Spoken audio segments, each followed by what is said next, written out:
What's up, everybody? Welcome back to Corvette Weekly. Welcome back to the show you can always tune into every Monday night at 7:30 p.m., where we talk about nothing but Corvette. And that means ownership items, rumors, maintenance, upcoming events, hint, hint, the X event tomorrow, all kinds of Corvette stuff. If it's Corvette you want, you're going to find it right here on this channel. So again, thank you for tuning in. I see a lot of the same names in here. Tonight's going to be a big episode, guys, because we got a lot to discuss.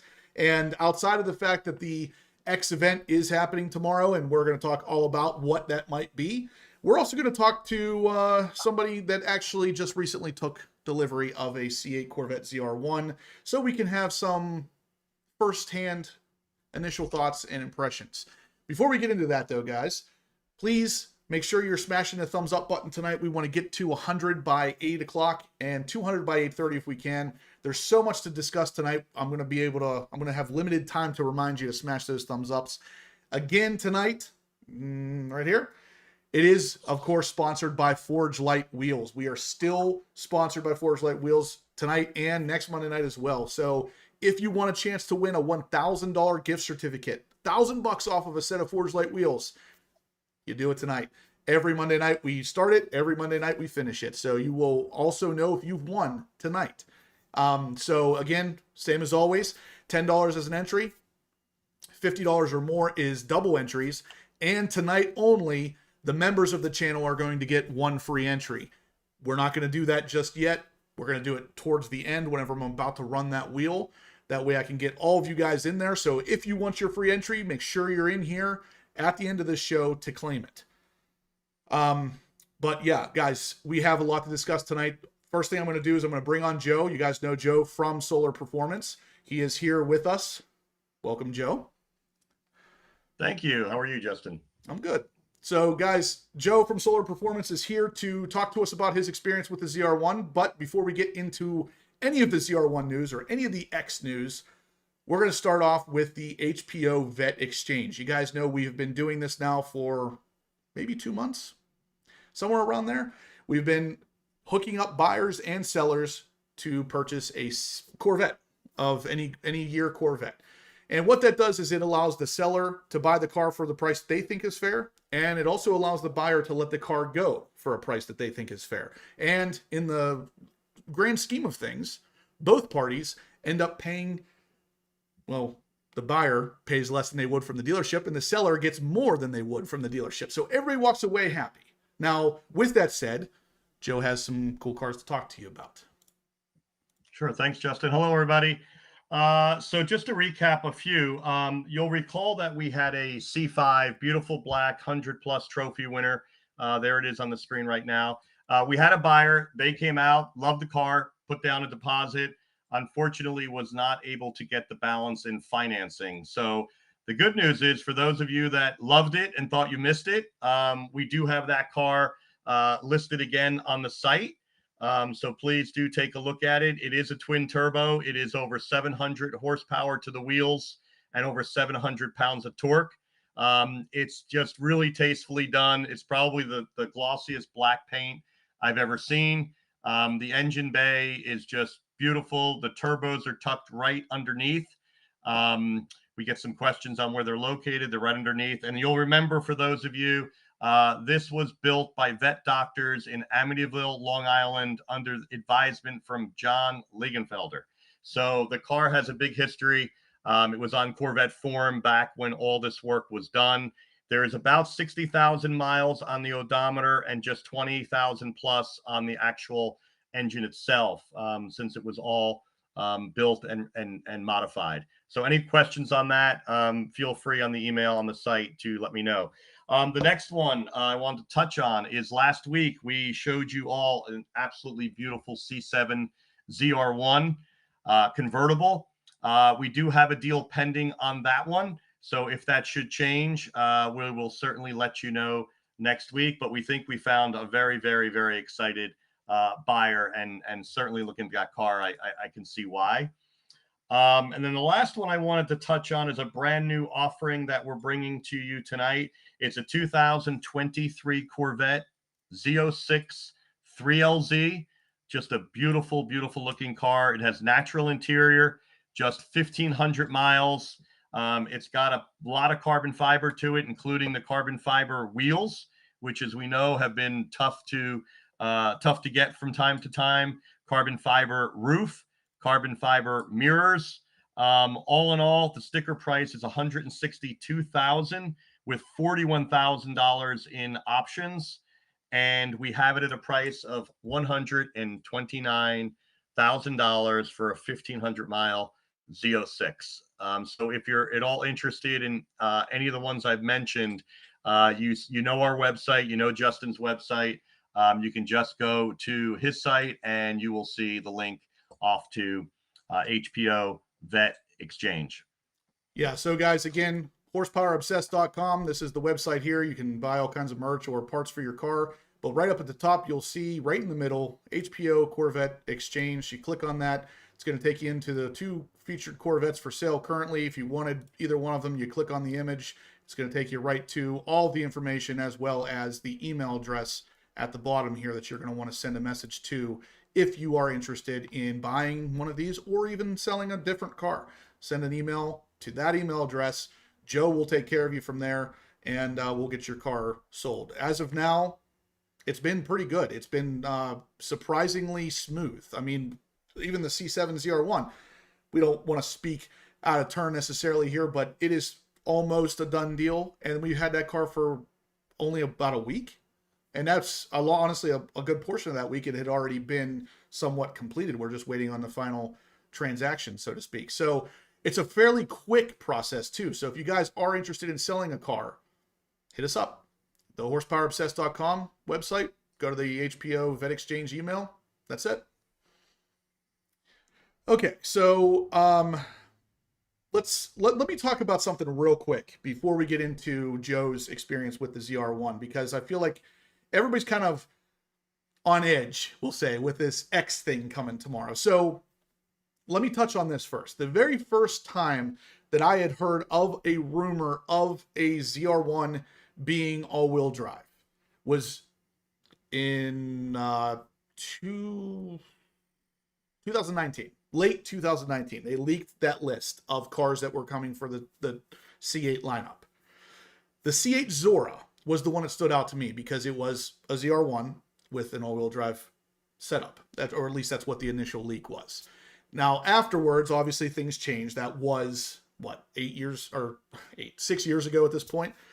So things change. Now, what I've heard most recently was from Rick Conti. He actually put this out probably 6 months ago or so, talking about the fact that he had seen a ZR1E listed in the GM website. So obviously he's a salesman at a dealership, so he sees this kind of stuff. He saw the ZR1E listed there, and the ZR1E clearly showed it was a ZR1 power plant with a hybrid setup.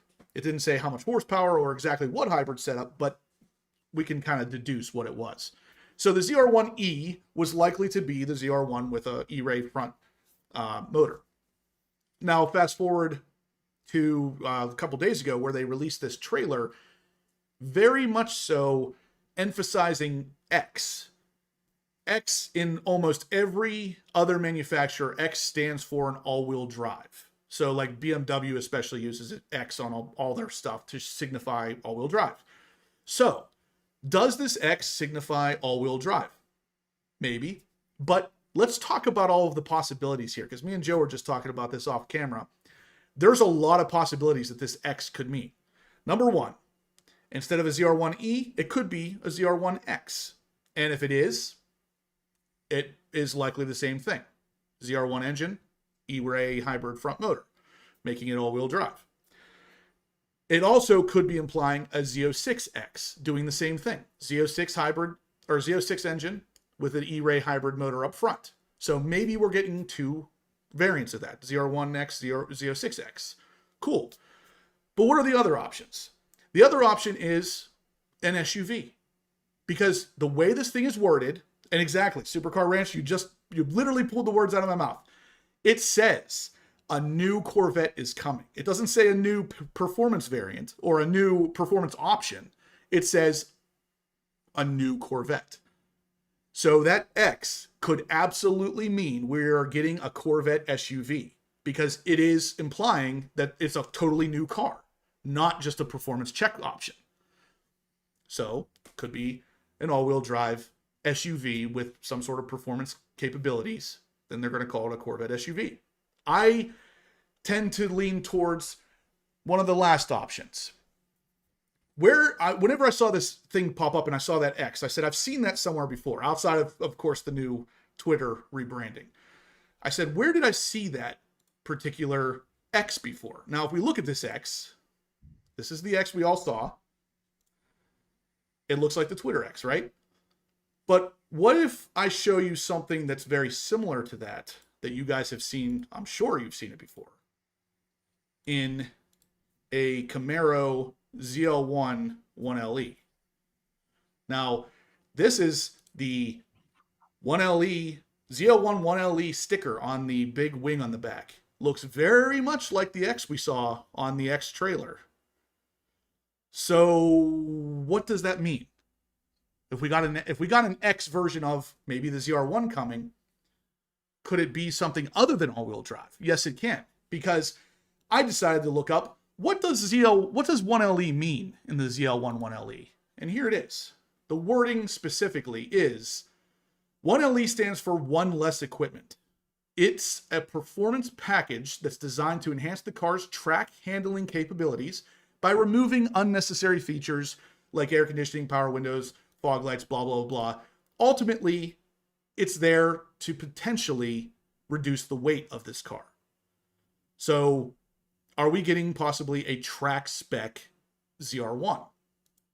I kind of feel like that might be what's happening because, again, this X looks a lot like this X. And GM has not used that particular X on anything other than the ZL1 1LE that I know of. And it did not mean all-wheel drive. It meant a track spec car. So I've given you pretty much all of the options I can think of here. Now, there is still a chance that we are going to get some sort of ZR1E or Z06E. But I talked to Rick Conti just a couple days ago on the phone, and he said since this X announcement came out that the ZR1E doesn't show in the GM catalog anymore. So it's almost like GM waited until the last second to rebrand this for some reason. Or they just pulled it down. What do you guys think? Joe, give us your thoughts on it. Yeah, so it's definitely intriguing for all the reasons you pointed out and we talked about offline.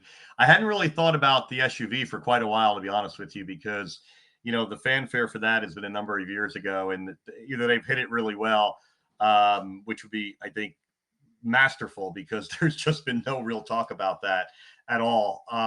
If you think about Model Y with Tesla, and this is an X, and it's an all-new Corvette, to your point, it would lend some credibility to all-new Corvette as opposed to, the sort of 1LE being, the ZR1 variant. But the fact that they took some stuff down could be either teasing or maybe it was, rebranded, remarketed, and decided. So there's, somewhat of credibility there. So short of it is I really don't know. But, my other feeling that I'll share is I don't think it's going to be a ZR1 related item just yet. I think it's more likely to be either Z06 related or possibly something to do with it, the infamous Grand Sport that everyone's talking about. I think it's too early in the ZR1 launch plans to distract attention from that. Yep. Somebody like myself just picked it up Saturday, and how bad would you be? having knowledge that, hey, guess what we're doing this week? Yeah. So I don't see that, and it doesn't fit the billing of how GM historically separates all these different variants. So I could see it being possibly Z06 related because that's been around since 23 now. Yeah. The Stingray sales are less than gangbuster. Z06 sales have been strong, but it's not bad to introduce a new variant to that.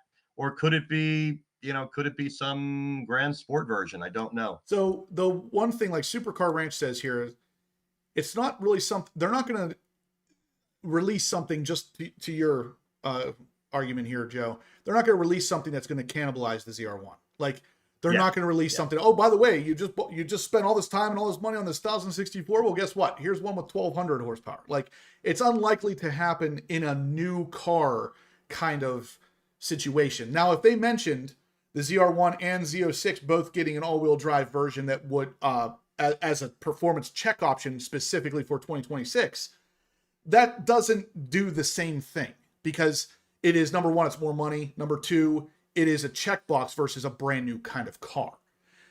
I think personally, if we're looking at this as the new Corvette, which it does say that, it says specifically a new Corvette, and to add a performance checkbox is not really a new Corvette. If you look at it from the new Corvette standpoint, I think we're looking at either the Grand Sport or the SUV. But Brand's Garage, he says that if it was the SUV, he thinks it would have been spied already, and he's right. Like, there's no way that GM's testing a performance SUV and nobody knows. Like, it's unlikely. So that really leaves the Grand Sport. I really, unless it is just a performance check option, and for some reason they decide to call it a new Corvette, which I think would be really odd, I feel like it almost has to be a Grand Sport. But again, and somebody else actually made this mention, that this X that we're seeing kind of could be, flipped around a little bit, and suddenly you have the hash marks for the Grand Sport. So maybe.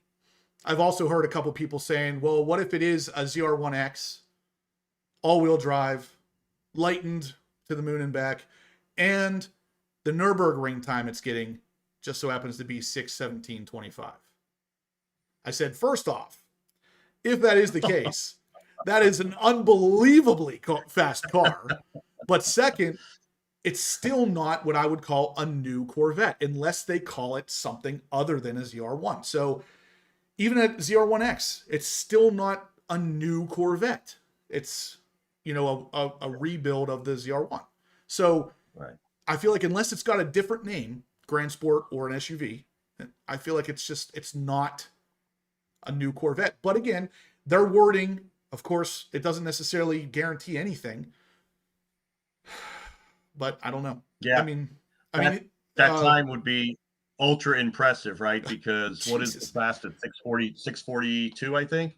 In production So car that would be wise, annihilating. yeah. Production wise, that would be Yeah, annihilation of. If it got 617, that's up there with cars like literal race cars that F1, are built for the track. F1, yeah, F1 yeah. stuff. Yeah. Yeah. So I'd be, we'd all be shocked if it were that. So I think we can hopefully move that one off to the side, unless, they just pull off something nobody has ever seen before. Well, here's the one thing, and this is something else that we're going to talk about tonight, but the Corvette engineers are over at the Nürburgring. So at the Mid-Engine Corvette Forum, we see that the engineers are there. They're there with what appears to be 2 Z06s, 2 ZR1s, and 2 hybrid ZR1 looking cars. What they might be, who knows? But that's what they're there with. They're there with 6 different cars. So there's a good chance that we should get some good Nürburgring times out of this. Now, whether or not that just translates for the ZR1 or whether we get them for the Z06 finally, who knows? But we stand to potentially get some numbers here. Now, the very first thing that I thought when we got the numbers from, I can't remember the name of the YouTube channel that did it, 7 minutes and 10 seconds for the Z06 seemed not great. And I remember whenever that happened, I thought, there's no way that car is 7 minutes, 10 seconds. Like, I would buy just a hair under 7 minutes, 6:59. I'd buy that. But 7:10 seemed odd to me. So hopefully GM is over there to do that. They're going to bring us home some good numbers. And you want to bring us home really good numbers? Yeah. Let hit us with a 617. Good God. But that's just like Joe said, very unlikely, unless of course the X is a literal race car, like F1 kind of built car, which again isn't totally outside of the realm of possible, because they already have the GT3 Z06 car. What is that called? The GT, man, I'm drawing a blank, but you guys know what I'm talking about. It looks like a race car, and odds are good it would put down a pretty good time over there too, because I believe it has the Z06 power plant on top of a lightened Z06 body. So, like I said, there's a bunch of possibilities that this X could mean. Yeah, there's the GT3R. That's what I was looking for. Thank you. I mean, the Grand Sport historically, though, right, has usually just been one of the existing base engines in the wide body Z06, right? So this would be a fairly big departure if, you know, if it's got a lot more than just the wide body kit and stuff like that. So I don't think it will. I mean, Rumors have been swirling for the Grand Sport for at least 2 years that I know of.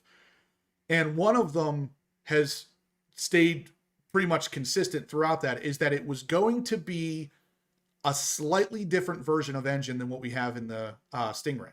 Now, this could be a slightly different tuned version. So I think it was David and Brandon had mentioned maybe they'll just throw a cam in the LT2 and a different tune and say, hey, here's a Grand Sport with 530 horsepower, because that was the number. It was going to be somewhere around 530 to 550 is what I kept hearing. So it's going to be a little bit of a bump over Stingray, but not anything massive. It's not going to compete with the Z06 or anything, because that, just like you said, Joe, that's never historically been what it is built for. So there is a chance that we get a 530, 550 horsepower engine with a slightly different tune, maybe cammed LT2, or a totally different engine. I've heard that too. So something that's, you know, basically an LT3 or whatever they may call it. So that is an option. I personally think that's, I think personally one of three is going to happen. We're either going to get the ZR1X, which is all-wheel drive, and it's going to be called that instead of a Zora. And then they're going to, the Zora is probably still coming, because it was on that leaked list in the very beginning. So if that's the case, the Zora model is still coming, which makes sense, because the C8 model year is not, they're not done with this thing yet. So pushing this to 2030 or so, what are we doing for the next 5 years? So there's got to be another model coming, at least one. That could be a Zora, could be a totally different car. And if you guys remember, a long time ago on this channel, I had mentioned that the Zora, that I got the distinct feeling that the Zora car might be a full electric Corvette. And now, if this ZR1X is in fact going to be the Zora we thought it was going to be, then it opens up the Zora to actually possibly still be fully electric. So, like I said, I thought about that too a while ago, and the only thing that strikes me as odd is if you think about dunked off Zora, Zora, and you think about what he did. I mean, he'd probably roll over to his grave if his name was related to an all-electric car. I know. So that would almost be like a slap in the face from GM to say, and here it is, the all-electric Zora. So yeah, I think people are already kind of saying that, even with the Zora being anything electric, let alone all electric. But that's just, that would be my 2 cents on that one. Supercar Ranch says he thinks if they do a Grand Sport, it would be 2027 model. I agree. And it would be announced in the winter. There'd be no reason to announce it right now. Now, here's the thing with that. I don't necessarily disagree, but at the same time, if you remember, the 2023 Z06 hadn't even hit the streets yet, and they were already advertising the E-Ray. So GM does seem to like to do this, where they put good news right on the heels of good news. So to me personally, I don't think it makes a lot of sense either, but it wouldn't surprise me to see GM announce a new car right on the heels of the ZR1. And it would definitely, it's almost guaranteed, if it is in fact a new car, it is going to have way less horsepower than the ZR1, because again, you're not going to want to overshadow the king, so to speak. So it doesn't make sense to be anything huge. But if we're looking at it from the new Corvette aspect, I think we got two options. It's either the Grand Sport or a potential SUV that they've kept really, really well hidden. So, yeah. I mean, the other thing too that, I've some of the guys in the Corvette Club we talk about a lot is, how are they going to get to 29, model year when you think about the 26s just going into allocation, right? The Stingrays themselves, they really didn't have many allocations for quite a while, right? They shut down allocations for several months in a row. And you got this 26 coming out now with the refresh, right? You've got to get through all of 26 model year, all of 27, all of 28. Right. And then if you're going to have a C9 in model year 29, let alone model year 30, you need a whole lot of gap fillers between now and then, because the Z06 is not going to be your gap filler from 23 all the way to 28 or 29, or God forbid 30. Ditto with the others. So that could be what we're seeing, is just, a whole lot of logic to, we need multiple iterations of combinations to get us And that's to 29. That's another possibility, is that this X announcement is, in the grand scheme, going to be for the ZR1 and the Z06, but maybe we only get one of them today or tomorrow. Yeah. And then in a year, we get the other one. Or this is a good idea too. Supercar Ranch, again, pumping out the good ideas today. He says, let's just say it's a manual transmission and call it a night. The options here are truly endless, because as far as the X is concerned, Chevy has been very tight-lipped about whatever this is. I have heard no whisperings about what this X could be. I had actually put out a video right before I saw this X trailer talking about the fact that the ZR1E and the Z06E were a real thing, because Rick Conti's channel had talked about it a couple months ago, and then all of a sudden the Corvette blogger was talking about it. And I mean, the article's still up. This is it. The Corvette blogger, he says, we've been calling it Zora for years, but Chevy refers to it, the ultimate all-wheel drive Corvette, as the ZR1E. And there's literally even pictures of it in the catalog here showing a ZR1E. So why would that even exist if it was ultimately going to be called a ZR1X? Yeah. Again, I could come up with a couple reasons why that might be, but the biggest one is GM wants to find where the leaks are at, and they put the ZR1E on there to find out who's leaking that information, and then that person gets fired. I don't know, because other than that, it makes no sense to have it say ZR1E there and then also bring out an advertisement saying, "Oh, it's actually ZR1X." My bad. Yeah, just going back in history a bit with the automatic and no more manuals with the C8. There were, some people I had talked to, and basically it was, something along the lines that, look, if Taj would have stood up there and said, the reason why you're not going to be getting a manual in this car is because you don't know we're launching an E-Ray and we're doing an electric version of a Corvette. So sorry, no manual transmission. He probably would have gotten stoned by all the loyalists in the year 2020 to think that, wait a minute, an E-Ray? What? Yeah. And we have no manual. So with that said, the way that infrastructure was built, and I also heard rumors that Mary Barra had put the Corvette on the shelf for a year. And that's why, if you remember, we were supposed to see that car in Vegas at the car show a year earlier than it was actually launched. And the rumor was, when she took over, she said that every variant of any car from GM after a certain year has to have a battery capability. And you could see the Corvette guys saying, really? Yeah. We're going to go backwards now. We're done with this car. And so where do you put that tunnel? You put it where it is on the cutaway. And then you say, well, is that why we really don't have a manual or not? I don't know. But if that's all true, then you could see that tunnel still wanted to be used for a battery. And I'm going to say to you, I think it's going to be a larger powered battery, because from 2000, when did the E-Ray come out? 20 what? 22? 24. Okay. Yeah.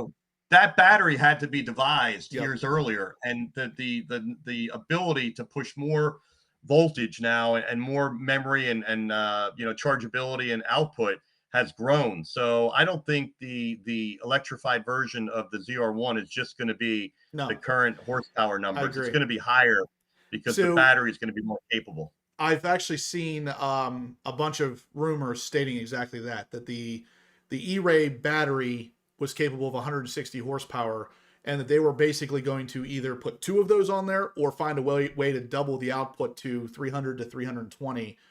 Because initially, a lot of people were like, well, I'm calling it now. the Zora model is going to be 1,224 horsepower. Well, yeah, you add the 160 to the 1064, but everything I've seen after that was no. This thing's going to be 13 to 1,400 because they're going to power those hybrid motors at an even higher rate. Which, if you think about it, in order to keep that car even remotely balanced, you have more than double the horsepower in the rear. You're going to need more power up front to really play even remotely equally in an all-wheel drive fashion. So yeah, we're going to need more power up front too, but more power up front means more weight up front. So again, does the X have something to do with that? Now, Brandon's Garage brings up a great point. The marketing over at Corvette knows at this point that the E is kind of bad for business. The E-Ray hasn't sold like they had hoped it would, and it's because the majority of people that see the E in the name assume that the car's fully electric. They don't realize that it's a performance hybrid. Even if they did, I don't think they care, because the performance hybrids, a lot of the purists, they don't want hybrids in their cars. They want pure internal combustion engine. No hybrid, no electric, none of that stuff. So leaving the E name out and changing it to X might better imply what it is that they really want to get across. Maybe. So again, guys, we got 276 people in here watching. Let's smash the thumbs up button. Let's get to, oh, look at those. Look at the fireworks. Look at that. So smash the thumbs up. Let's get to 200 thumbs ups. But more importantly, the Forgelite giveaway, guys, $1,000. You are going to get a gift certificate for $1,000 off of a set of Forgelite wheels, which are some pretty nice looking wheels, if I do say so myself. Just so happens to be the same set of wheels that I have on my car. And you can even get them in magnesium, which weigh the same or less than the carbon fiber wheels and are much stronger. If you want to win a $1,000 gift certificate, the drawing will be done tonight. Every $10 is a donation. You can donate it to the Venmo link posted or pinned at the top of the chat, or you can send it through Super Chat. And every $50 or more sent will be double entries. At the end of tonight's show, I'm going to also give all of the members of the channel a free entry, but you got to be in here to get it. So again, guys, Forgelite Wheels, sponsor of the channel. Get entered to win these things, guys. I think as of right now, I have one entry from Jay Brazelton. Is that how you say it, Jay? Brazelton? Or Brazelton? Let me know. Apparently I've been pronouncing his name wrong the entire time, and that's unfortunate. But so one other question that has come up a couple times. What time is this release happening tomorrow? No idea. They did not give me a specific time. So guys, again, smash the thumbs up button. Tomorrow, when this release does happen, I will have a video out for you. We might even do another live video depending on how exciting the news is. If it's super exciting, we might do another live video where it's just me talking about, the news, and it won't be quite as long as our Monday night lives. But yeah, stay tuned for that. Now, we are going to talk about Joe's ZR1 here very soon. I've seen some people asking about that. Stay tuned. We're getting to that point, I promise. We have 123 thumbs ups currently, guys. We can hit 200. Let's do it. Smash the thumbs ups. Let me see if we have any. We do not. So as of right now, Jay Brazelton is the only donator for this $1,000 gift certificate tonight. I know Jay likes that idea, but do you really want to let Jay win that easily? Is that really what you want to do? Guys, $10 could get you possibly $1,000 off a set of wheels. Think about it. So let's see.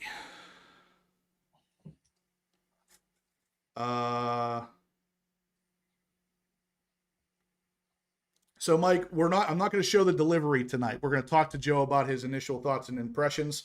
I will be putting out a video on Wednesday, though, showing a little bit more of Joe's delivery process and a little bit more information of that as well. But tonight we're going to talk to Joe because he has an actually really interesting outlook on the ZR1. It's something I guarantee none of you have given a lot of thought to, but we're going to get to that in 1 second. So let me see what else we had to talk about here. Okay, I guess we're ready. So again, guys, just to recap real quick before we get into the ZR1 stuff with Joe.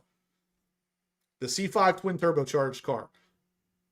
It is still available. If you guys are interested in it, go to horsepowerobsessed.com. Under the HPO Vet Exchange, you can email us, let us know you're interested in that car.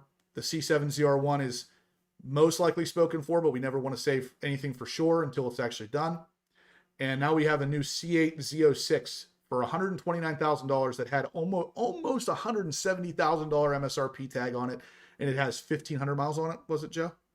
1,500 miles.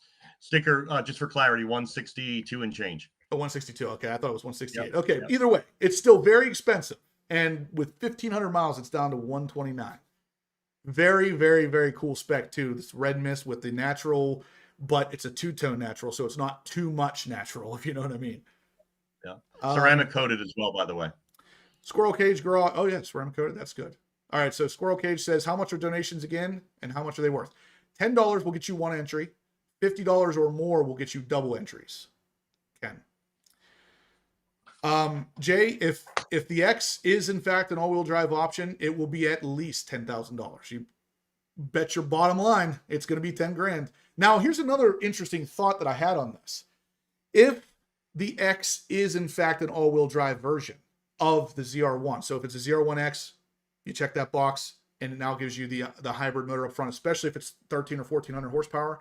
Now all of a sudden, Chevy's move from 6-piston front calipers to 10-piston front calipers on the current C8 ZR1 makes a lot more sense. Maybe we needed bigger calipers on the front and rear to help with the extra, potentially 400 horsepower, the extra weight that's coming from those extra hybrid motors up front. Now all of a sudden, the bigger calipers make sense. All right, so Charles is in for $100. He gets 20. That means he's going to get 20 entries. So, sorry, Jay, but you're not the only one in there now. So Jay is in for 20 entries. Charles is in for 20. Who else we got? We got somebody donating. Looks like Jamie's in for 10. I didn't even see Jamie in here. Jamie in for 10, and I think I saw Ken. Nope. Oh, Kevin Reynolds. Kevin Reynolds is in for 40.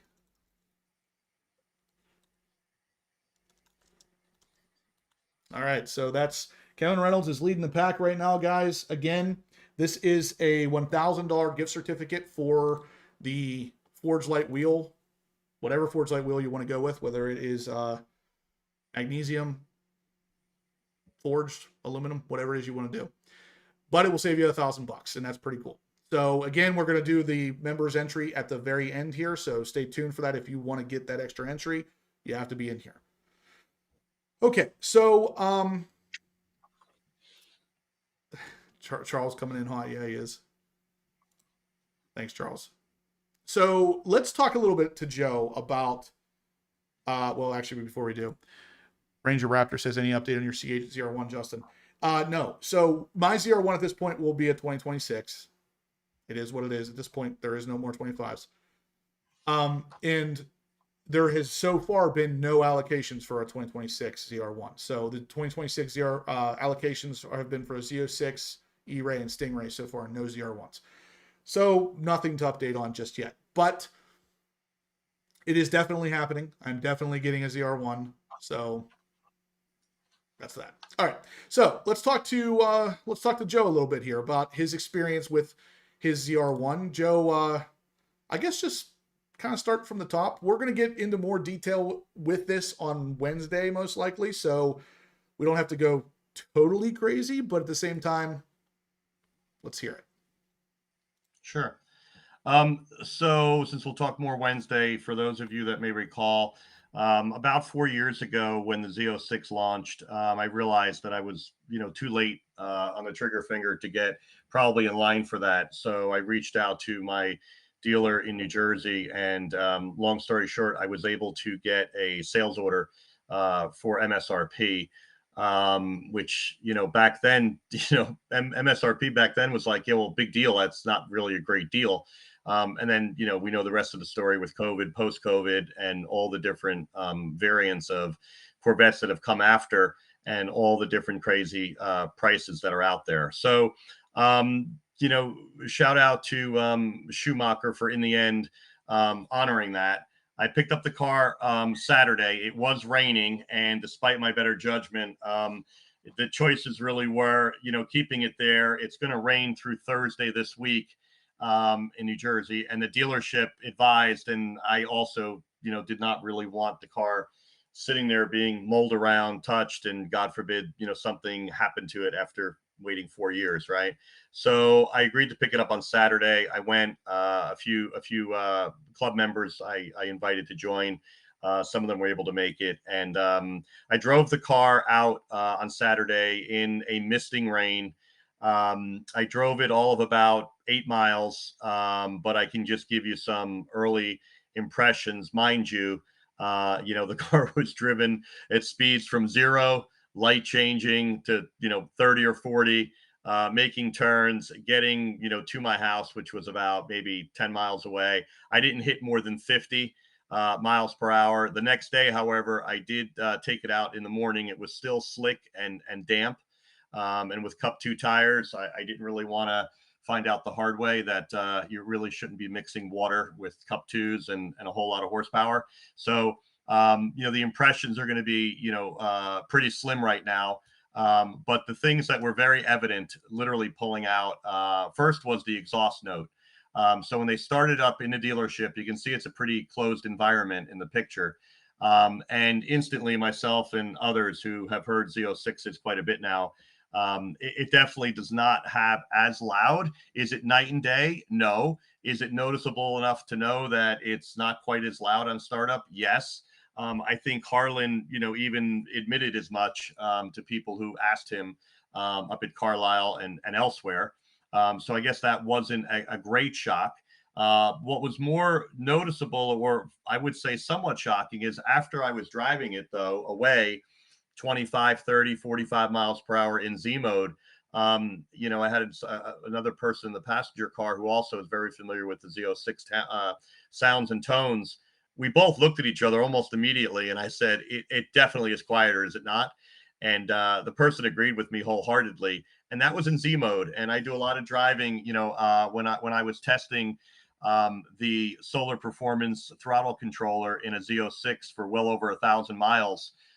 You know, I got pretty much in tune with Z mode and all the other modes, but Z mode is probably, in my opinion, other than track, probably one of the loudest noises the car makes, the Z06 that is, and the different tones and downshifting and all of that, other than maybe track. And so you get an ear for that. And driving the ZR1, it was clear that it was not as loud. I wouldn't say night and day, but again, noticeable where we each looked at each other and were sort of a bit stunned. I talked to Justin afterward, and I think we sort of debated, you know, the whys. And one of them is, I guess, and you might want to touch on this more than me, is the turbos. And even though at speeds I was engaging, you know, you're not firing them up with any velocity, just the fact that they may be acting a bit, you know, as an additional muzzle, if you will, to some extent.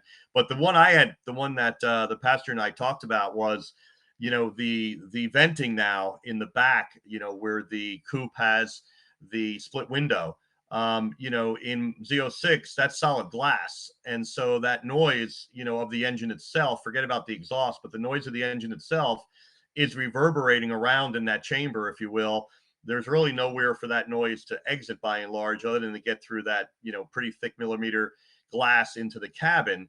And now you've got the engine being able to, you know, its sound, if you will, being able to get out, so to speak, through the multiple vents that appear in the split window, where the window, you know, is now extracted in those slits, you know, to the outside. So I'm not sure which or both or what combination, or maybe it's something that I'm not even aware of, but the sound was noticeable. And I can tell you that for somebody who's buying, you know, a ZR1 for 1,064 horsepower, and assuming the sound is going to be, you know, different and frankly louder, you are certainly not going to get that. And if you're really someone who likes a really loud exhaust, you're definitely going to be looking for options, because it will leave you, I'm sure, wanting for more sound. So Interestingly enough, I actually have real quick a cold start. How about that? Cold start video from Joe. Um, Yep. One question that did just pop up though, and this is an interesting one. I'm going to assume no, but does the ZR1 have an auto start stop?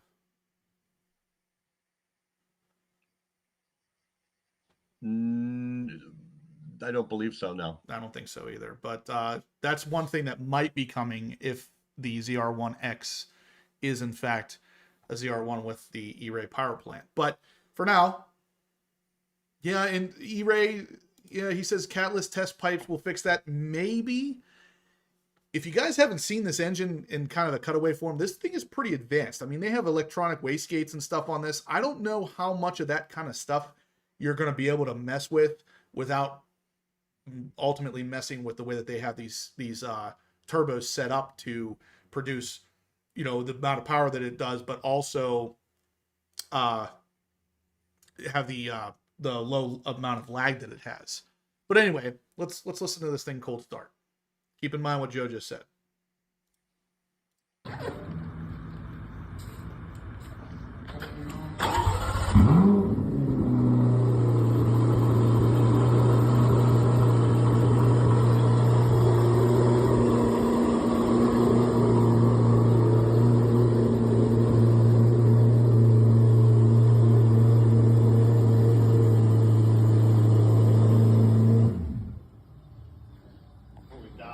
Not too bad.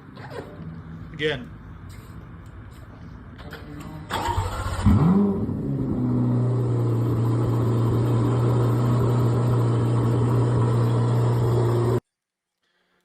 I don't know. I'll let you guys kind of debate that one out. I have heard the ZR1 at the bash, and when they started up, it is quieter, but then at the same time, when they revved it a little bit, it got a little bit louder, but at the end of the day, it's this simple. It's not going to sound like a Z06. There's many reasons for this. Number one, 2 turbos that are literally dampening the sound to the point of almost muting it.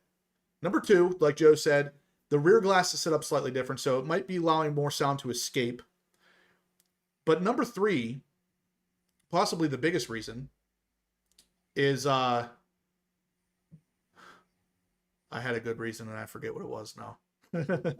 But yeah, it's ultimately the turbos are doing it. And whenever the turbos are muting that sound, even if you did mod for mod, so let's say we do throw catless downpipes on it. That's going to make it louder. Cool. It's going to sound good. But if you do that same kind of thing with the Z06, if you put catless test pipes on it instead, the Z06 is always going to sound better mod for mod. Now, can you improve the way the ZR1 sounds with downpipes and all this other stuff? Possibly, maybe. But again, with all of that electronic components to it, it's possible you mess it up. So maybe the aftermarket comes out with something that will make it sound better. Maybe they don't. Hopefully they do, because whenever I get my ZR1, the first thing I'm going to want it to do, I'm going to want it to sound better. My Z06 sounds so freaking good. It's going to be tough to go to a car that sounds like a muted version of that. And I mean, I've heard even the stock Z06s sound muted compared to a high flow cat that I have on my Z06. So yeah. When Joe talks about his Z06 being louder, mine's a lot louder than that. So yeah. The other thing that I would share too was the ZTK. And again, this isn't going to be a shocker for anybody, but it really does, driving locally, add a lot of harshness to the ride, noticeably more than the Z06. Whether you're in touring or Z mode or sport, or you notice it immediately, and you are being thrown around a bit more, even on relatively, I wouldn't say perfectly smooth, but certainly not potholes. I'm not talking about potholes, just roads that are, your average road. So that was very noticeable. If you don't mind that, it's great. But something to point out there for somebody that, isn't necessarily going to track the car, but is wondering whether I should get the ZTK or not. And again, aside from resale value, which is an important criteria when building a car, but if you're really a keeper and you're not tracking the car and you don't necessarily like all that extra stiffness or harshness, that may be an option you want to definitely think through. absent, future collectability or value for people that might absolutely want that package. Yeah. So this is, again, something to keep in mind, guys. The engineers had said that the ZR1 has a very similar, the ZTK ZR1 has a very similar ride quality to the Z06 with the Z07 package. So the Z07 package specifically is a track focused package. So if you get the ZTK package, not that doesn't mean the big wing. You can get the big wing separate from the ZTK. If you get the ZTK, you are effectively getting a ZR1 with the Z07 suspension. It's built for the track. With that said, I personally would prefer that ride over a softer ride, but I know I'm not, I'm maybe not that normal when it comes to this kind of stuff. I prefer a sports car to ride pretty rough. Now, with that said, I had a Z06 and I had put the Z07 springs on my Z06, and I much prefer the Z07 ride over the Z06 ride. I am also lowered though, and I think that comes into play here. I think those springs handle that a lot nicer. So there's different shapes, different people out there. Some people will like it, some won't. Joe said it's pretty different though, right? Yeah. Unlike you, I would be probably, on the other side of the camp than what you prefer. Yeah. Therefore, I'm pointing it out. But, if you know what to expect and you like that, you will have that, and it won't really, really bother you, I guess. The other thing that is noticeable is anyone who thinks a 1,064 horsepower car is not drivable locally. Yeah. You are wrong. Just like every other variant, it's very drivable. It's, dare I say, light change, you hit the gas. I mean, it's pretty docile. And I know that sounds crazy, but you would be hard pressed if somebody said to you, "Oh, by the way, you're driving a 1,064 horsepower." Yeah. It does not knock your socks off. That was interesting. I mean, I expected a bit more of that than in a Z06. And honestly, you don't get it. And I'm not being negative. I'm just being honest. You don't get that. Oh, now I see why, it's significantly, more horsepower. So, either credit GM on that, for people that want that car, that, want to be controlled locally and not feel like they're buying a car that's going to put them around a pole driving locally. Or you could say the opposite, which is, I expected it to be a lot more, energetic off the line, when a light changes. And I'm not saying flooring it, but getting into it and just pulling away, Yep.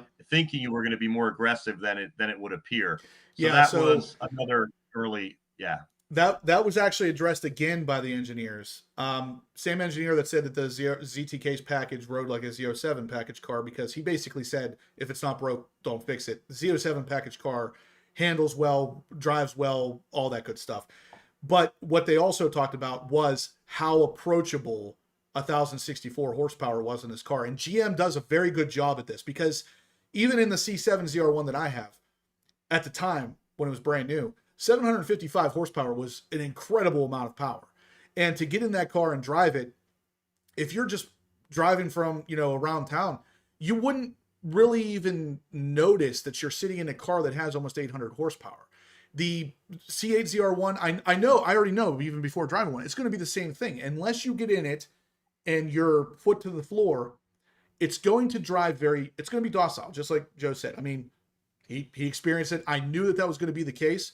But hearing it from someone who's actually experienced it is obviously a different thing. That's a great question. Chopper Larry says, and this is going to segue into something else you're going to want to talk about, Joe. Did you add the throttle controller? Not yet, but I will in a moment. I will compare and contrast some experiences of a Z06 with the controller and what number, and then, relatively speaking, as much as one can compare and contrast in crappy weather, with no more than 65 miles per hour that you could feel comfortably doing. But definitely, getting on it from 40 to 65, I would say very quickly. And I'll come back to that in a minute. So great question, Chopper Larry. The other things I just wanted to close out before I forget. The other thing is, do you have the picture of the engine bay? Oh, yeah. The one thing you really, really notice in person, and I don't know if you'll pick it up on here, you probably can, but that cover is very, very small. So when you're standing at this engine bay, And you look at, you're used to seeing a Z06 where you're looking at that picture, and then you look at, the ZR1. I swear to you, having been around cars, since 30, 40 years, the first thing I think came to mind was, somebody would say to you, if they didn't know what car you were looking at, they would open you'd open your trunk to the ZR1, and they would say, "Oh, does this have a V6 in it?" And you would go, not quite, right? Yeah, a little So bit it different. really is. In fact, some of the Camaros that I had, SSs, back in 2014, 15, 16, the covers were bigger than this cover. And I'm not saying bigger means better, Right. but it's very unassuming. And it's definitely, if they wanted it to be a sleeper, they achieved it. I'm sure there's other reasons why it is the size it is besides that, but Now, it if you really want, jumps out at you. if you want to talk about big though, nothing screams big more than this picture here. So Yeah. this is Joe's Yeah. hand on the wing of this car. Now, Yeah, and just for clarity, and I said this to Justin, yeah, when I played in high school, I could palm two professional basketballs with both hands. I'm only 6 foot, but I had big hands.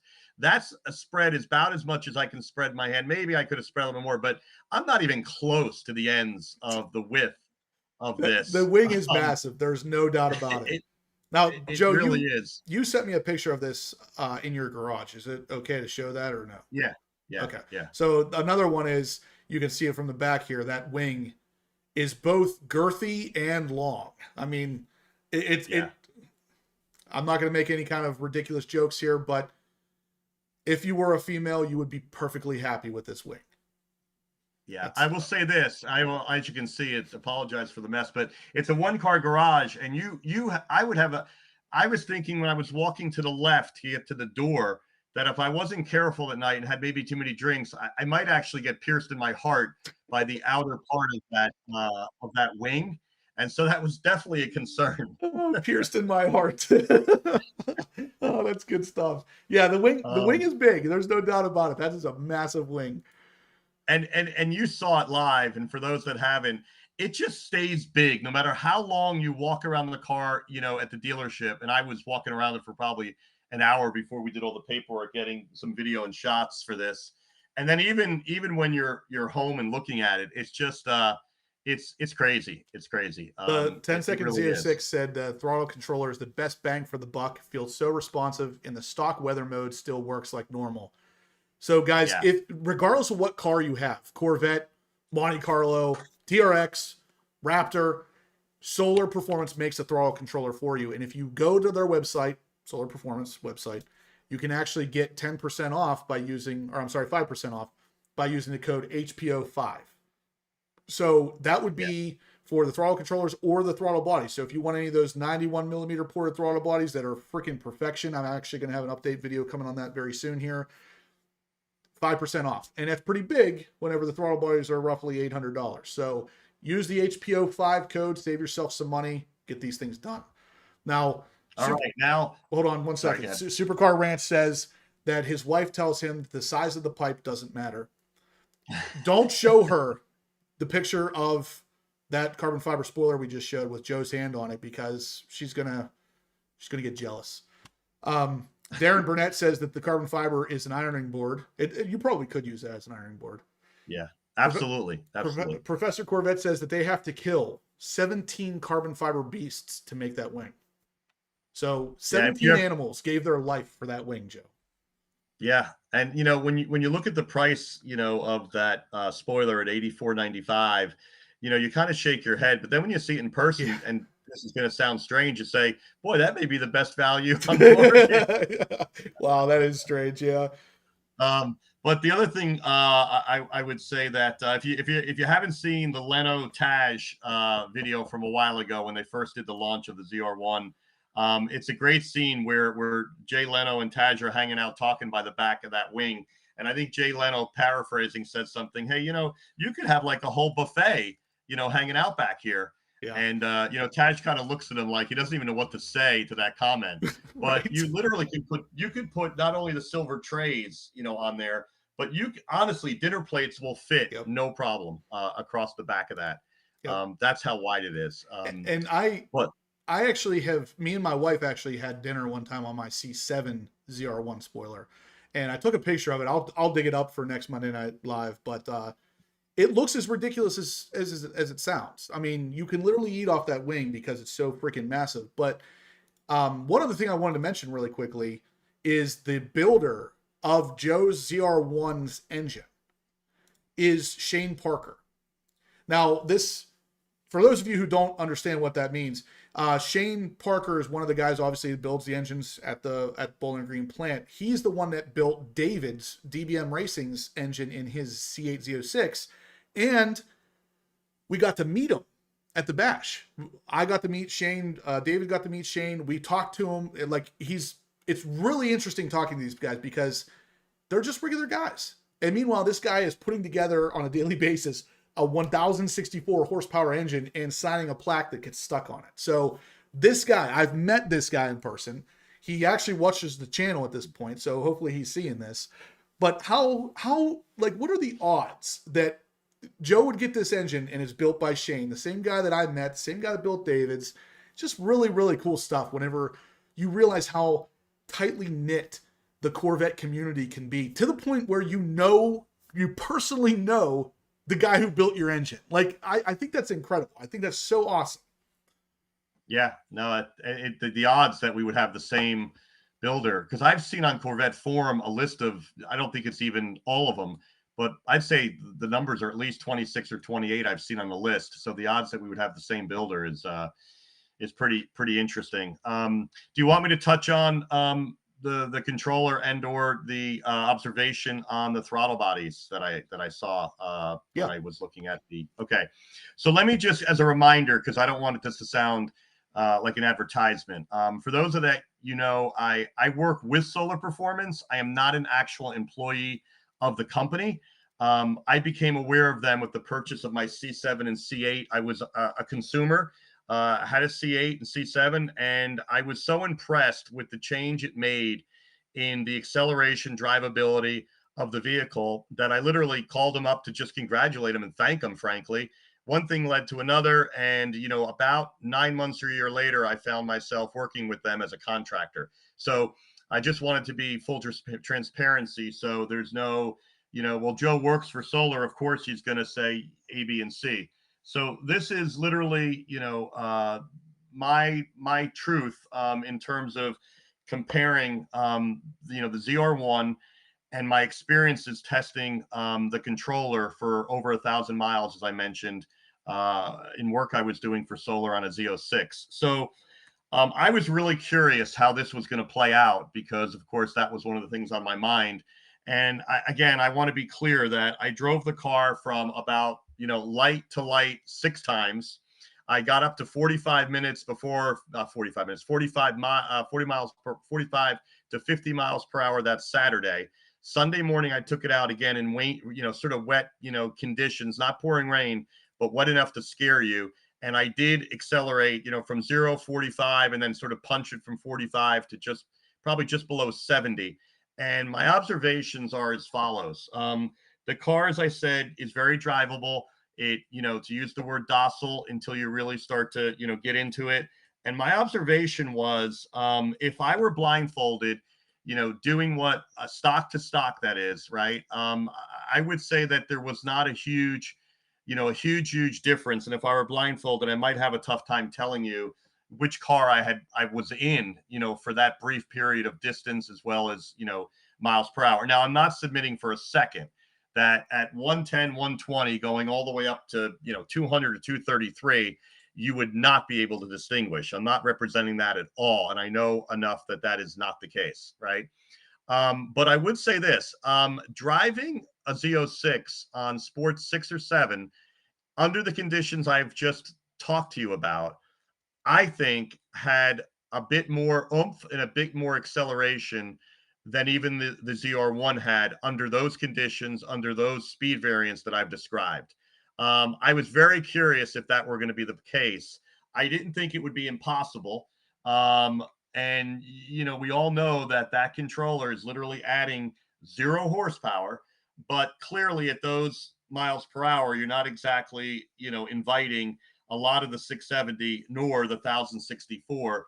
But just from a feeling like the car had more instantaneous acceleration without sort of pausing or thinking about it. And one other thing I do want to be really clear about, and I've driven C5, 6, 7, and 8. Every Corvette I've had in that era, um, all have had what most people will call, that sort of Corvette lag. That when you first hit the pedal, it almost feels like there's a flat spot. And I'm here to tell you that if you think it's gone in the ZR1, it is not. It's very reminiscent of the Z06, which is reminiscent of the C8 and the C7 and C6s that I've owned. I'm not saying, it's a major problem at all. I'm just being brutally honest. And, the solar controller does do a good job of remapping the sensor that's in the pedal to the throttle body and remapping that curve to sort of minimize, that feeling, if you will. You're not getting more horsepower. We all know that. But from a drivability and feeling, that's what I would say. I obviously did not put the controller yet in the ZR1. I just like to let it get to 500 miles. Just, you probably don't have to, but Yeah. you just want to kind of go through that point at which the RPMs change on the screen, and just, you've taken one more thing out of the electronic bugaboo. Yeah.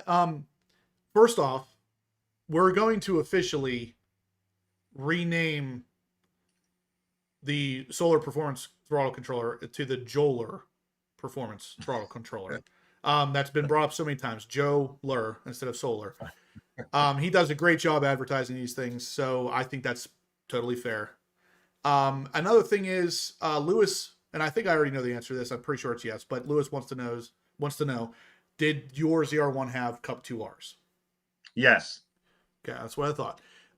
E-Ray San says, I think I'm in Sport 6 as well. Sport 6 seems to be a pretty good spot to land. That's where I'm at too. And I actually worked my way up from Sport 1, or Sport 0 technically. I worked up to, until I went as high as I think Sport 10, and then dialed it back down. And then I tried Ludicrous just for giggles, but it really is ludicrous. So came back to, and I settled on Sport 6. I feel like that's really kind of where the car probably should have come from factory at Sport 6, but I know why it doesn't. Mm-hmm. Once you get to know the car, it's great. But if you threw some just random guy in your car and he was driving it without ever having driven a C8 before, that throttle on Sport 6 would be super touchy, and he'd be doing this jerking thing because he'd be on it and then off and on, and that's almost guaranteed between that and fuel economy. GM wants there to be a decent dead spot there for those two things.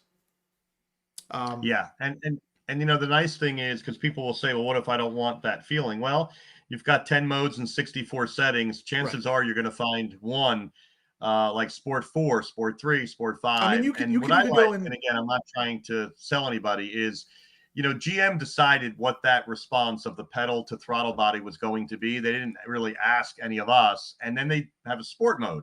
But there's one sport mode. There's one track mode. Yeah. There's one there's touring OEM, mode. All of us. OEM Plus too, though, isn't there? Yeah. So, I mean, even if you just want to dial up your OEM a little bit, you can even just do that. Oh, actually, no, sorry. There is an OEM mode, but it is strictly back to OEM. Okay. If you want something above OEM, Touring 1, Touring 2 doesn't have that instant, you use the word, jumpiness, if you will. But it definitely is going to be a noticeable improvement over OEM. Jay says that 8 or more is too spicy.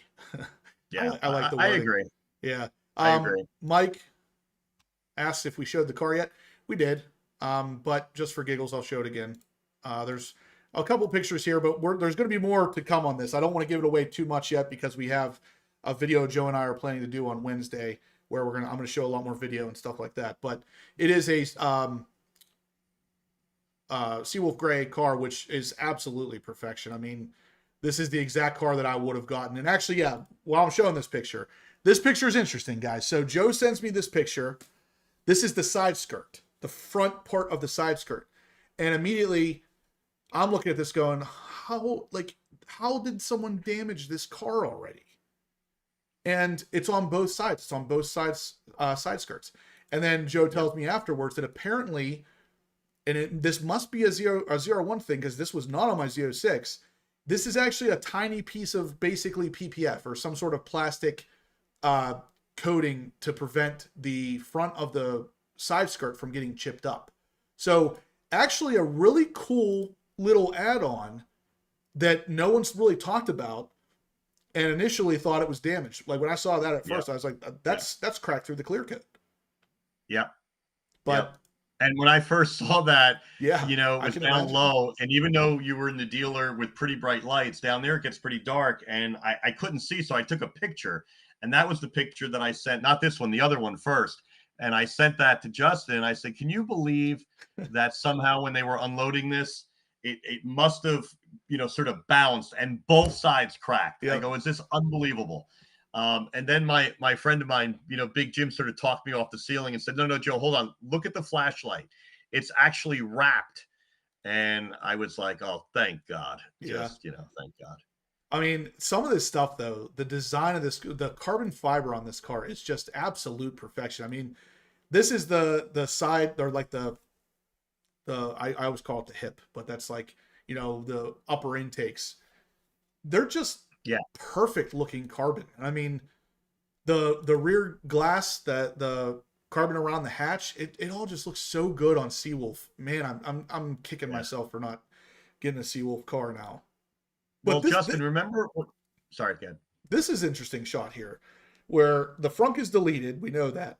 This is now the finished, quote unquote finished area around the frunk that allows that pass through. Because if you guys remember, we actually talked about this at the bash. I talked to one of the engineers that was there in front of the ZR1, and I said, I'm looking at a ZR1 with the hood popped, or the trunk popped, and I said, what on this car is going to be different when it's sitting in someone's driveway? And he pointed out two things to me. He said the frunk trim, all the stuff around the frunk will be different, and then in the rear, the like foam pad that goes around the rear intake as the hatch closes on top of it was going to be redone, because the car I was looking at, it was like real.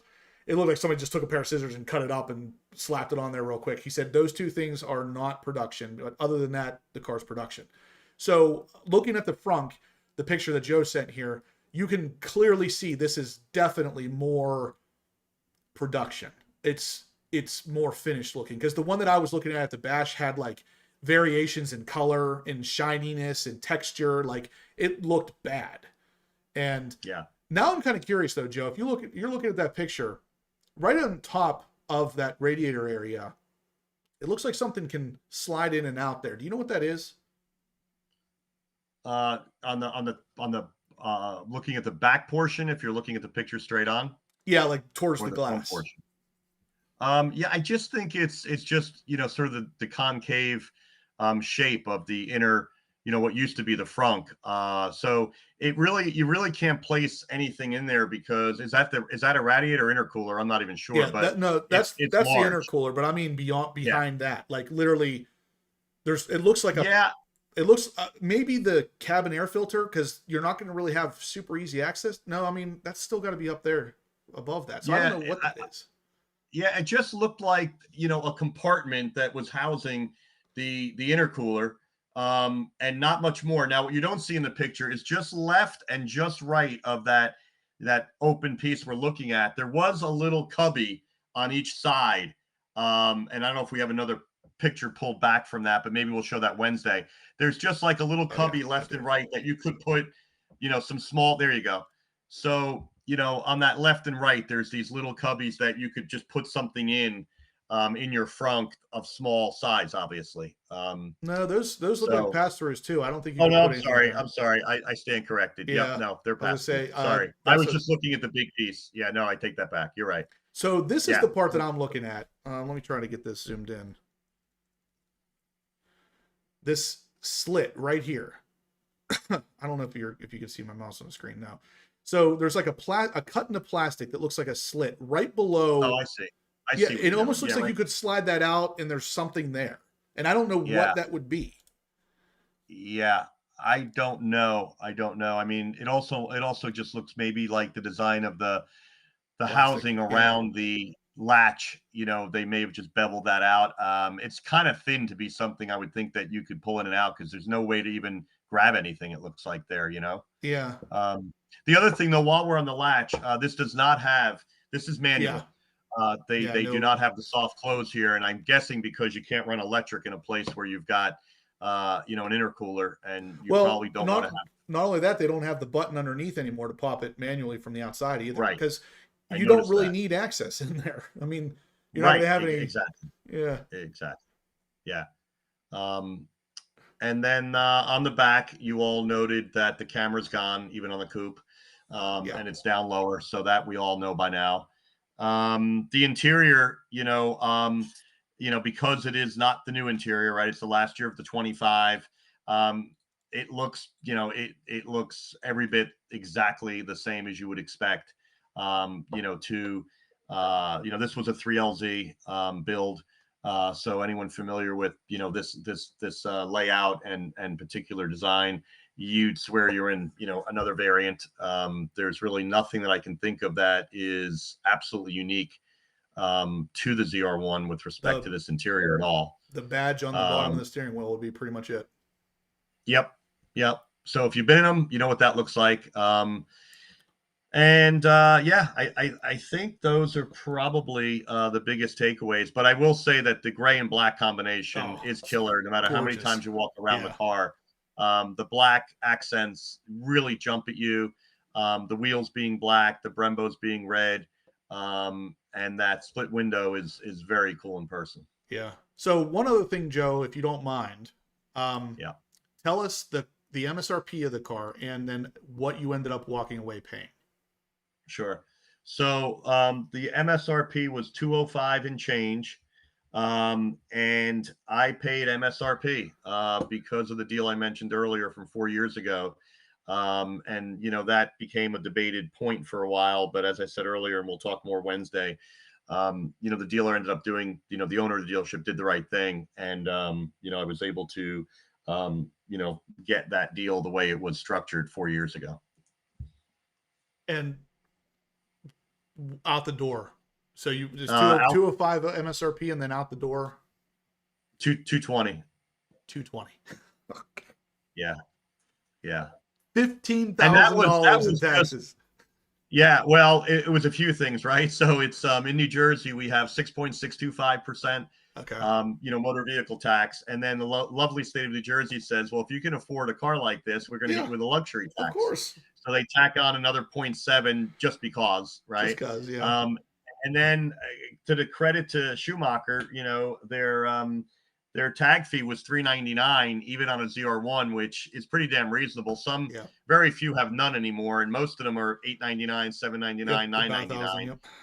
So kudos that it was $399, and they didn't try and say, oh, but this is a ZR1 delivery. Right. This is $1999, right? Yep. So I give them credit for there. And then the only other piece was motor DMV, and DMV I think was $450. So if you add all that up, that gets you from the 205 sticker to the 220 out the door. Makes sense. So guys, just so you know, Joe has basically loaded this car on a trailer and sent it to. Do you want to tell them where you sent it? Florida. So I have a place there. As you saw, my huge one-car garage, up here, I just don't have room to be able to store, that vehicle safely. So I have it down in Florida.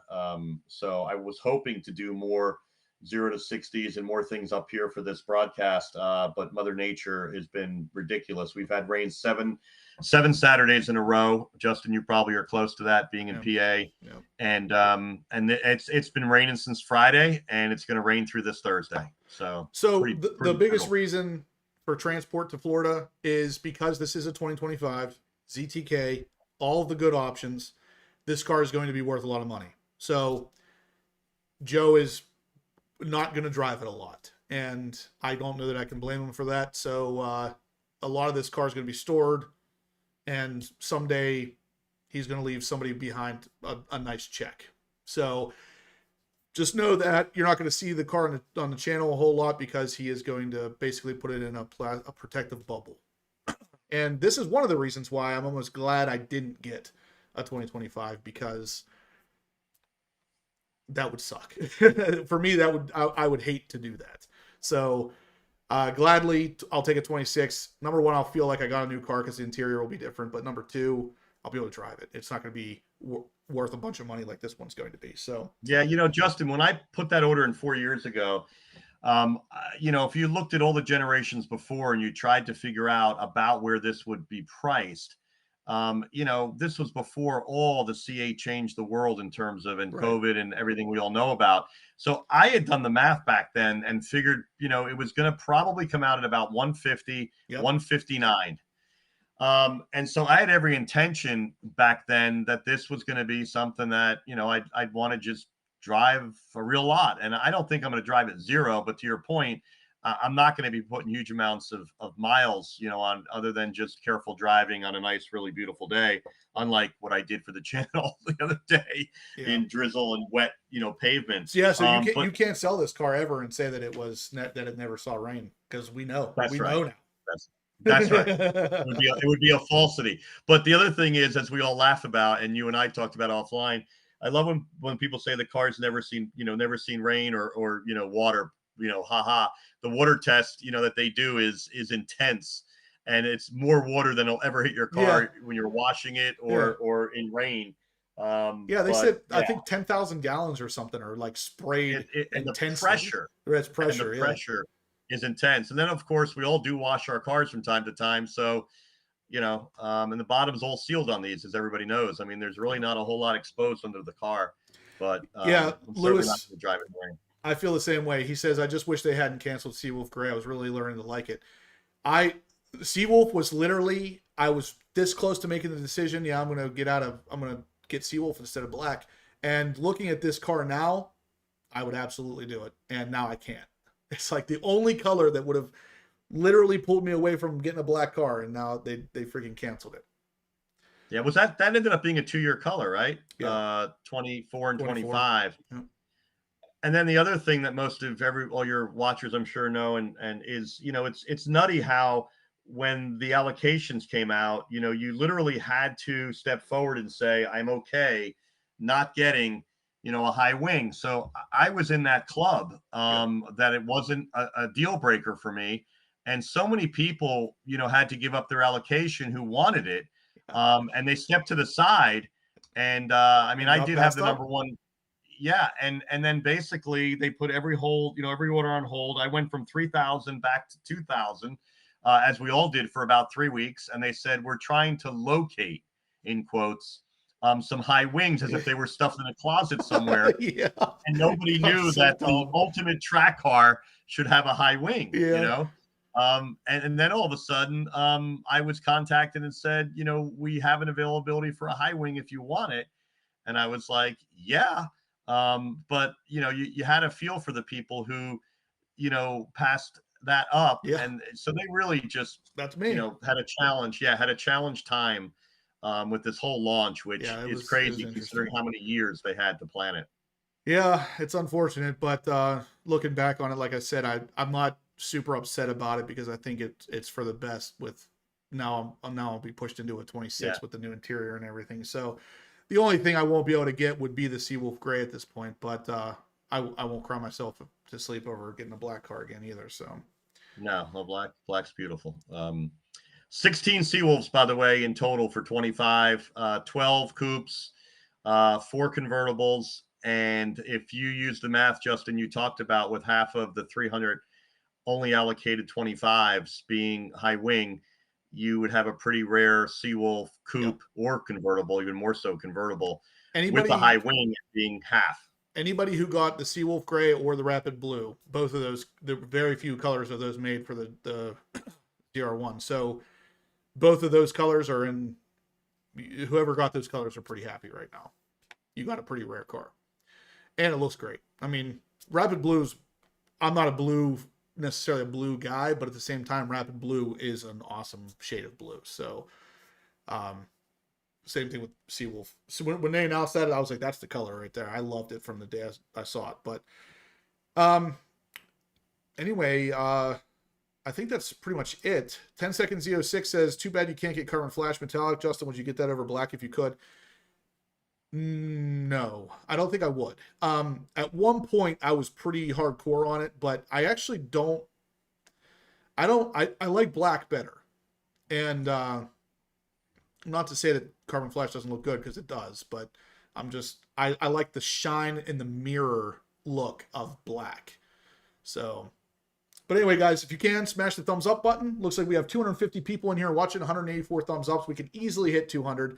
Smash the thumbs up. We're about to do a drawing for the Forgelite $1,000 gift certificate. Does not look like I got any more entries here. So if you guys want to get in on the $1,000 gift certificate for Forgelite wheels, now's the time to do it. I'm going to give you 5 minutes. We're going to get 5 more minutes to get these entries in. If you want to, like I said, you could go as low as $10. When I'm about to draw these things is when I'm going to ask the members to put in the chat something. I'm not going to tell you what it is yet, because it's not going to be the same thing as always. I want you guys to be here. You got to be here to claim it, though, if you're going to do it. You're going to get a free entry just for being a member. And if you guys want to become a member right now, go do it. It'll save you $5. The membership is $4.99, $4.99. And it will get you an entry versus the only other way to get an entry is $10. So we'll save you about $5. Go get an entry. Go get an entry. And no, it's not going to be 2. Professor Corvette, you're funny. Oh, man. Maybe I'll make it 3, though. Who knows? We're still working on that part. Let's see. We got one entry here from Anthony George. He won last week. So I think anybody who has won in the past, it'd probably not be a great idea for you to pass this up, because you stand a pretty good chance. You know, you guys know by now, you stand a good chance at winning this stuff. No, it won't be that either. 193. Heck yeah, guys. All right. All right. We're going to hit 200 tonight. Joe's going to be one of the select few that have been in here with me to hit 200. It's awesome. I'll just get a ZR1 every other week. We'll be fine. Problem solved. Just the next one, you send it to me, though, okay? You got it. Anthony George, I got you, man. He's in for 20 entries. So you guys heard Joe, by the way. He said the next ZR1 he's giving it to me. So you can't ever get a ZR1 now. You know that, because it's going to be mine. You heard that. You heard that on camera. What, 208? Are we at 208? No, we're not at 208.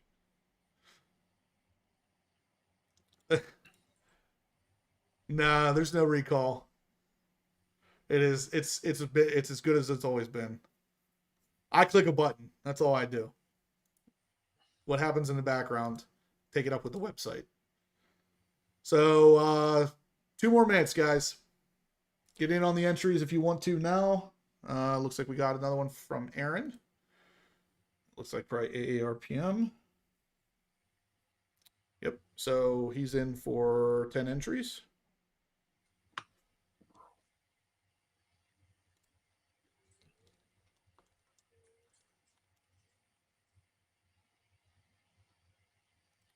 All right. A little over a minute left. Hand over fist says, Joe, would you sell for $250? Negative. Oof. Straight up no. Cold. That's cold, Joe.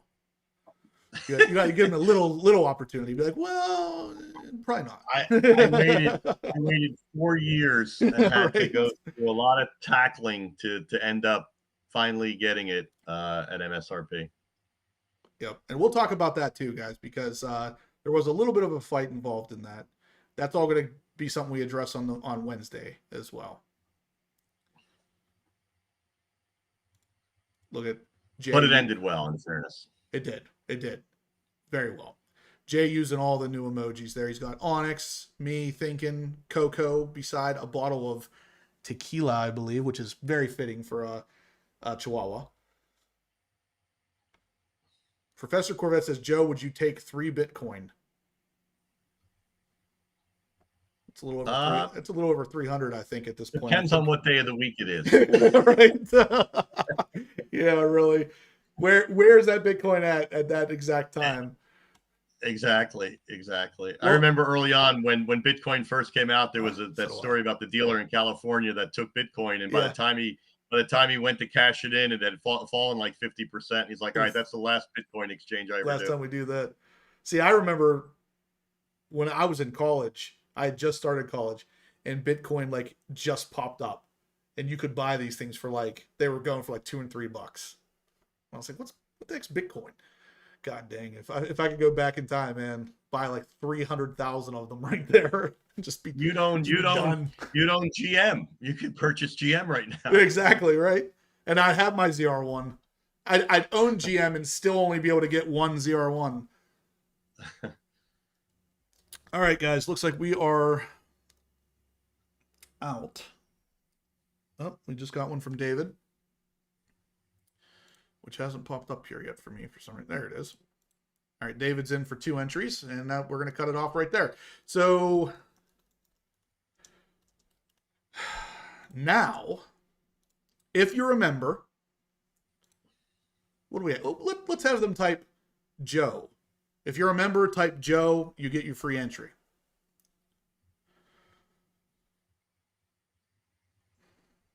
And yeah, let's hit 200, guys. We're at 198. We need 2 more to hit 200. Professor Corvette, that's not Joe. I'm going to literally copy and paste these things. So if it doesn't say Joe, you're not getting your free entry. There's one. There we go. We're going now. Look at all these free entries. Hit the thumbs up. We got to get to 200. Yeah, we do. We're 198, guys. We only need 2 more. Joler. I love it. Yeah, that's classic. Such a perfect name for where you I don't want to say work, but where you do some work. Yep. Yep. All right, just waiting for these names to come in. Maddie, Daddy, yes, we did. We talked about the X already and about what it could potentially be. There's no guarantee that it's actually going to be a ZR1, but it does look like that's probably where it's going to be. All right, so I'm going to copy these in now. So if you guys get these free entries going for you too. All right, so wheel. Get some names going in the wheel here, guys. Just bear with me. Someone's going to win a $1,000 gift certificate for Forgelite, which is pretty friggin' awesome. If I do say so.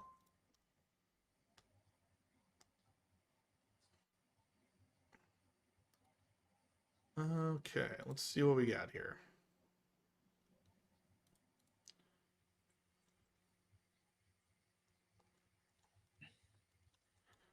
This is going to take me a minute, so. So Justin, while you're doing that, just one thing I'll mention. The ZR1 throttle bodies are very, very accessible. If you look at that, that picture we had, you don't have to out. So in the future, anybody that has one that wants to swap those, you do not have to take the entire trunk apart and spend a whole lot of laborious time getting at them. They're located right up top, and they can be swapped out pretty quickly. So I was pretty intrigued by that, just like on the old days of the C7, where you literally take the accordion off, 4 bolts, swap it, put it on, and you're done. Unlike what you had to do, Justin, to get them on a C8 variant Z06. Yeah, that's not super fun, but definitely interesting. I will show the picture here in a second as soon as I'm done loading the names in, because it would be a 2-second install. Yeah. And one other thing to note, and I checked with Lou, one of our engineers there.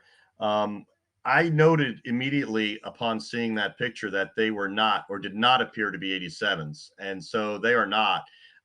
It looks like they're 65 millimeter twin throttle bodies. And really? we did a little yes. So that's pretty big deal there. Yeah, it is. A little reconnaissance from, again, without being able to pull numbers off of them yet.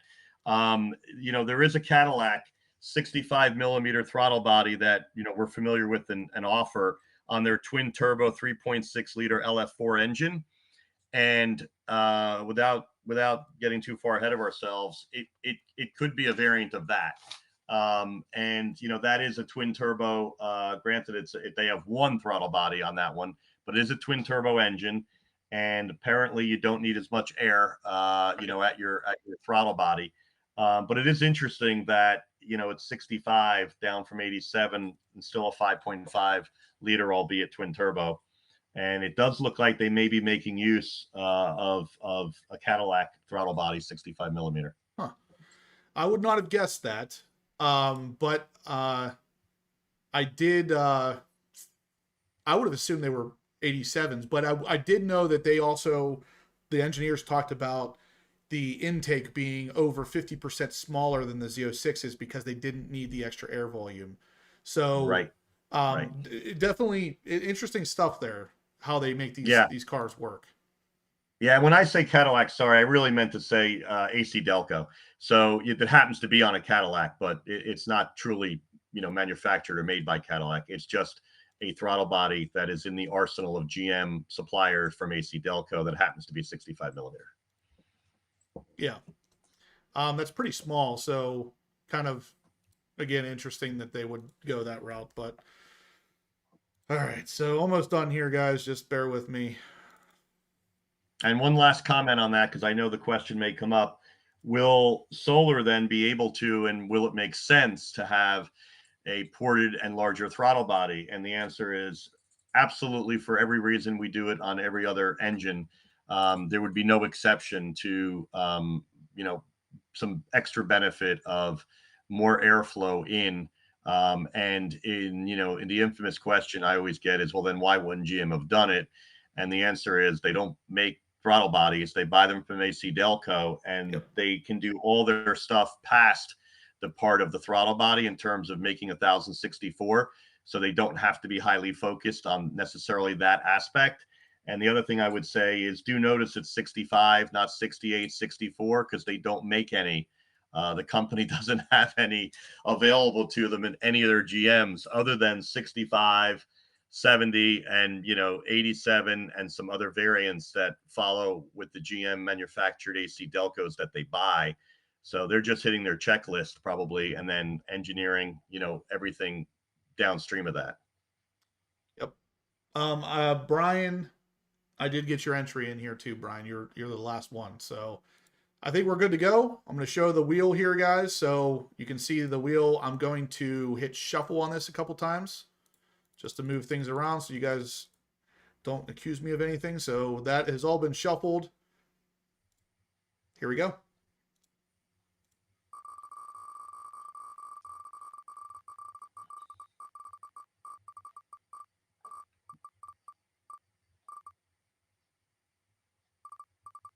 Oh, Jay. Oh, man. It looks like it's going to be Jay. Yep. It's Jay. If I ever go to the casino, Jay's coming. So this is the second one Jay's won. So Jay has now gained $2,000 towards the Forgelite wheels. Jay, you got to be excited about this one, man. $2,000 Jay has won, and 1,000 to, I think, Kevin, if I remember right. I think it was Kevin. But yeah, big congrats to Jay, guys. $2,000 towards a set of wheels. If he keeps up this rate, he might. Let's go for the final week. He could potentially get $3,000 towards a set of wheels. It will cost roughly $5-ish. So Forgelite wheels are super high quality stuff, guys. Whether you get the forged wheel or the magnesium wheel, very high quality wheel, possibly the highest quality wheel I've ever personally used. The only wheel I know is that would go any higher quality would possibly be HREs, and those are in excess of $10,000. So, and that's just for a forged aluminum wheel. And even then, I can't say for sure that they're higher quality. They just seem to be as far as their marketing and stuff. So with all that said, Forgelite wheel is a very, very, very high quality wheel. And I'm going to have magnesium wheels on my ZR1 whenever it comes in. So yeah, you drop the weight of anything rotational mass, it's a huge difference. And those things weigh a little bit less than the carbon fiber wheels, only they're a lot stronger. So yeah, guys, that's going to do it. Big thumbs up. Looks like we did hit over 200 tonight. So Joe, yeah, Joe's the secret sauce here. But big congrats to Joe for the ZR1. Big thank you to Joe for coming on the channel tonight. Jay, congratulations. And guys, that's going to do it. We'll see you the same time, same place next Monday night. maybe tomorrow, depending on what this X thing is, but definitely next Monday night. We'll see Thanks, ya. everybody.